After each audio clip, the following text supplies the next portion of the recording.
What brings us together is to remember, as we do on Memorial Day, remember that others have served and have paid the ultimate price.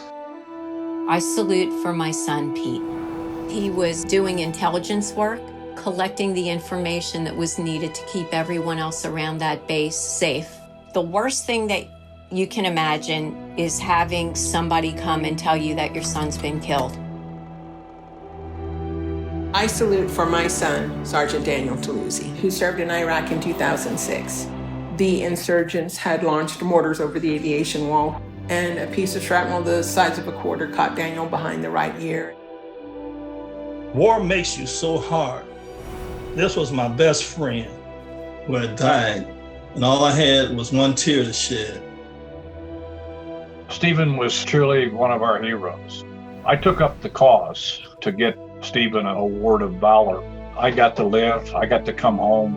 It was my duty to honor a courageous and heroic Marine. I salute for Jody. I was wounded in the explosion that killed him, so his life has taken on a very special meaning for me. Everything I do, I try to do in his honor. Rene was one of my brother's 3 closest friends. They were always at our house. When my brother and I were together in Washington, D.C., I used to visit the Vietnam Memorial in search of Rene's name etched on the granite. It's painful that your last connection with someone is touching their name etched on stone. Richard Gus Gustafson, we called him Gus.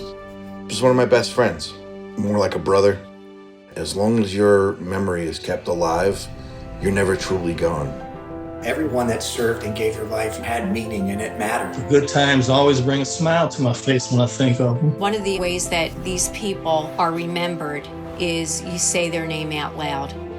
I salute for my son, Pete. I salute for Sergeant Merlin German and Staff Sergeant Vincent Bell. I salute for Master Sergeant Richard Gus Gustafson. I salute John Gibson. I salute for my son, Sergeant Daniel Taluzzi. I salute for Jody. I salute for Stephen Edward Austin. I salute for Buddy Huey. I salute Rene Santos.